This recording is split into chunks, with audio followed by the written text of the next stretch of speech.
The most popular drought-tolerant shrubs.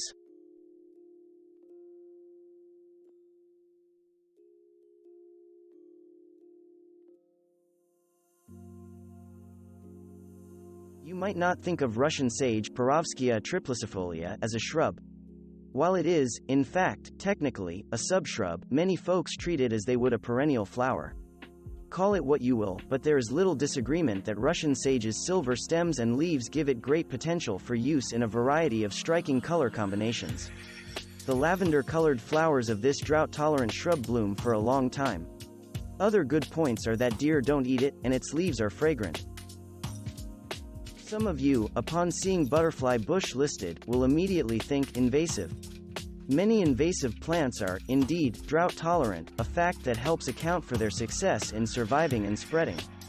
But, first of all, whether the species plant Buddleia davidii, in this case, is or is not invasive will depend on where you live. Conduct local research before planting. Privet ligustrum enjoys quite the legacy as a hedge plant. Commonly used as such in England, the bush was brought over to America to serve in the same role. Unfortunately, it is invasive in North America, so its popularity is slipping as many homeowners now seek substitutes, such as boxwood buxus. Blue mist shrub or bluebeard Caryopteris will perform well in many climates even without much watering from you. Sure, it will flower even more if you can remember to provide it with a bit more water. But many will be content to grow it as a low-maintenance bush that you prune a bit in spring. After that, you can pretty much forget about it. But in late summer, when most other bushes have stopped blooming, blue mist does not, fortunately, forget you, reliably putting on that misty floral display for which it is named.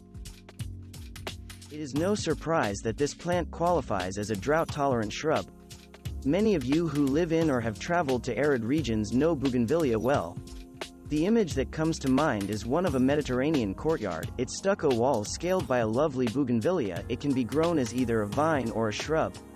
One occasionally sees it in the north as a container-grown plant, which gives growers the needed flexibility to move this heat lover out of harm's way when cold gusts sweep through the landscape. Bird of paradise Caesalpinia pulcherrima is another drought-tolerant shrub that is more of a desert plant than a specimen suited to colder climes. It is well known by those who live near the Mojave Desert. The common name notwithstanding, this plant and the bird of paradise you may be used to seeing at your local florist shop Strelitzia regina are not birds of a feather, they are two entirely different plants. Like Bougainvillea, see above, winter jasmine Jasminum nudiflorum can act either as a vine or a shrub. You, as the grower, are the one who controls how this native Chinese plant acts.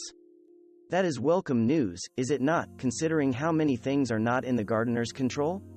As proof of this plant's drought tolerance, it has naturalized in some of the regions to which it has been transplanted.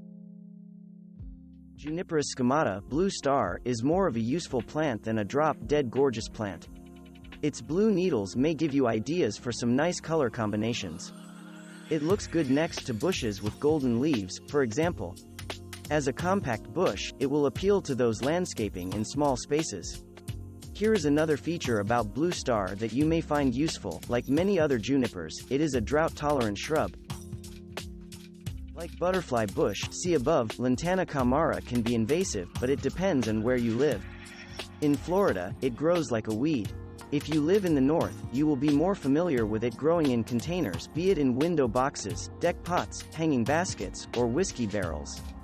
That's because, in areas with cold winters, Lantana is too tender to survive winter and is treated as an annual.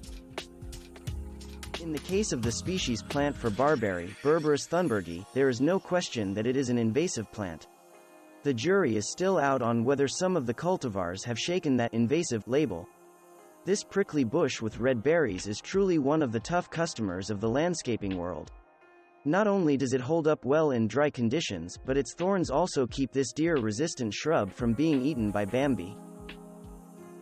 Once mature, Virginia Sweetspire, Idia virginica, is a fairly drought-tolerant shrub. Although this bush is named for the spire of white flowers it bears in spring, many gardeners grow it solely for its fall foliage color. As such, consider it as an alternative to burning bush, an invasive plant mentioned below. This plant may be heavenly, but it is certainly not a true bamboo. The latter part of its nickname comes from the resemblance of its stems to those of real bamboo. Use the scientific name of the plant, Nandina domestica, to avoid confusion. Bamboo or not, it is a popular bush in the American Southeast. Not to be confused with the invasive, red-berried bush mentioned above. Barberry, Bayberry, Myrica pennsylvanica, is a native plant that bears gray berries. Lovers of crafts may know the berries for their traditional use in making candles. Beach lovers may be most familiar with this drought-tolerant shrub as a bush that populates the dunes of the coastal Northeast in the U.S. Cotoneaster is another bush that produces red berries. As if the berries were not colorful enough in fall, the leaves also turn reddish. One thing to like about Cotoneaster horizontalis is that it can be used as a ground cover, as its species name would indicate. That horizontal growth habit can be promoted through pruning. Just prune out branches that want to grow high. That way, you'll train the bush to stay as low to the ground as possible if that's what you want.